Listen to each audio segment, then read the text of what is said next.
Hello and welcome everyone to our highlight show of the final day. I'm your host Nazi Paikidze and I'm here with my brilliant co-hosts Yasser, Seirawan and Peter Svidler.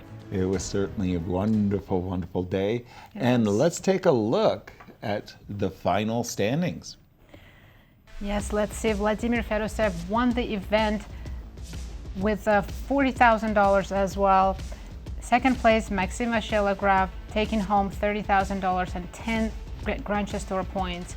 Pragnananda in clear third, getting 8 Grandchester points and $25,000. Very nice prize. Levon Aronian in fourth, taking 7 points home. Ali Reza 6 and Jan Krzysztof Duda 3.5. Throughout the day, the fight for second, third, and fourth was very, very keen, but it was Vladimir who just from the start Dominated the whole thing. And he did it starting in round 10 when he played against MVL. Have a look at the video. Just rook a6 check. Check. Knight f6, take, and go back to g3 maybe? Bishop to d4?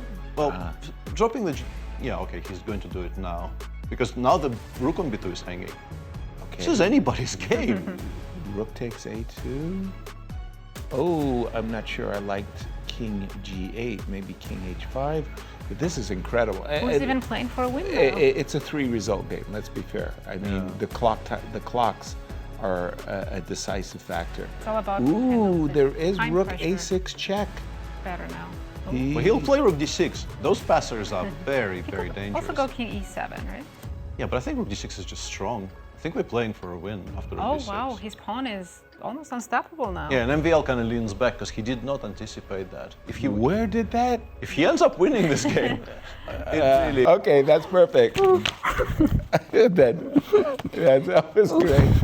All right. Okay. Right. Turning that game around was fantastic, but it wasn't all clear sailing. Absolutely. Peter. He hasn't lost a game in the entirety of the first 4 days, but he finally lost one in round 12 to Jan Krzysztof Duda, who came very close to beating him in the first round of Blitz. I was about to say rook to b7 there, and there was a check on the 7th rank that looked awfully I guess it good. doesn't matter because h7 is so weak. This is why Alpha Zero was putting all those pawns on h6 all the time. For good purpose. Yeah. Rook e7 check. Yeah. This is done. Yes. And rook c7. This is very done. d7, and I think we're going to see a handshake. Perfect Players won't. technique from Duda. Very impressive. Very. Finally somebody succeeds in beating Vladimir Fedoseev. Wow. That seemed like a potential hiccup, but normal order of things was restored in the very next round where Vladimir was white against Veselin Topalov. He played the Trompovsky as he was doing throughout the entire last day with the white pieces, clearly going for sharp positions. And the sharp position he got here after e4, h6, bishop takes, queen takes, knight c3. These are very, very unusual looking positions, in particular after b6, e5, queen d8. And a3 followed by a4, I think, signaled white's intentions very, very clearly. White wants to play for central initiative, stopping bishop b4 and now expanding in the center. Knight f3, knight d7, queen e2. And here Veselin committed a significant inaccuracy, which looks like a very natural move. You want to play bishop g7, you want to castle short. But here come the thunder, d4, d5. Already black has very serious troubles in the center. And after queen e7, knight b5, Veselin was forced to play king d8, which looks, it's as ugly as it looks. It really isn't very good for black at all. The game actually had some swings. Veselin had chances later in the game, but somehow, even after misplaying it a little bit, if we look at this position, Veselin could have played king b8 here, and black is actually much better. But instead, on seconds, he played knight e4, allowing rook takes e4 and knight takes b6. And the resulting endgame, Vladimir converted quite convincingly. And in the very next round, another very important victory, maybe from here, yeah? Let me set it up first, yeah? Yep. Okay.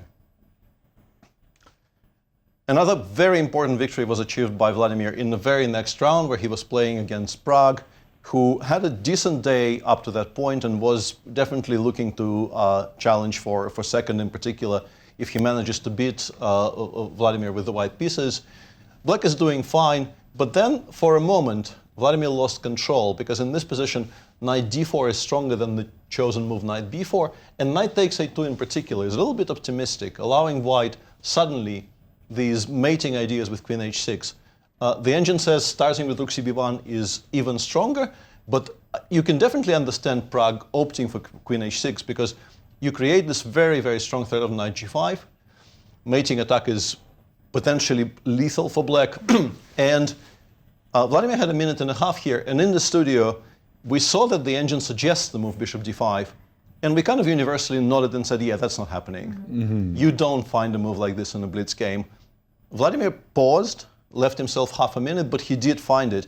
And that was absolutely the turning point in the game, because Prague couldn't really recover from the shock of now having to adjust to the situation where both of his rooks are hanging. And very importantly, this is why bishop d5 is so needed for black.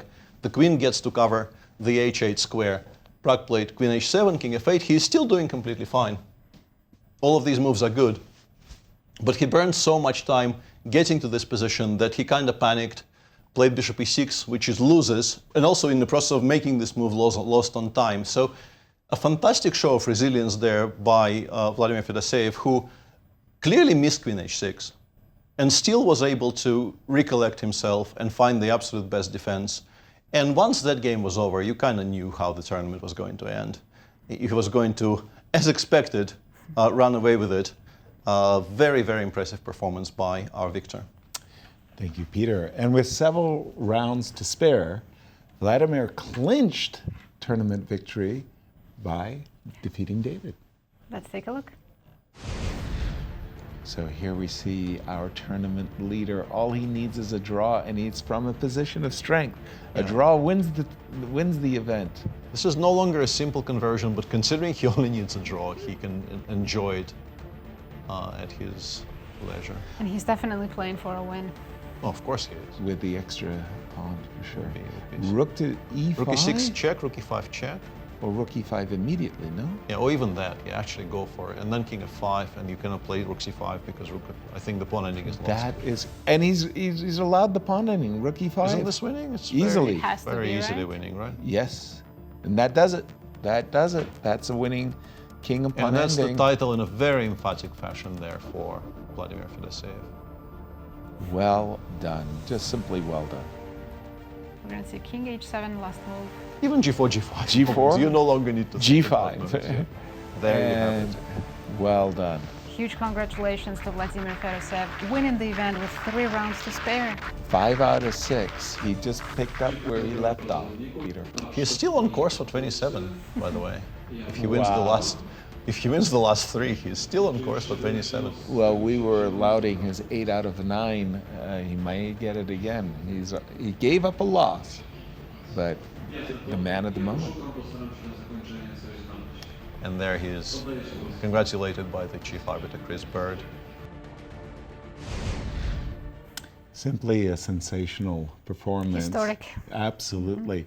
But let's take a look at the Grand Chess Tour points as Poland comes to a close. Maxima Shelagrav is currently in the lead after the first event with 10 points, Prague in second with 8, Levon in third with 7 points, Alireza 6, Duda 3.5, and the other players haven't competed yet. Until Bucharest coming up in 1 week's time.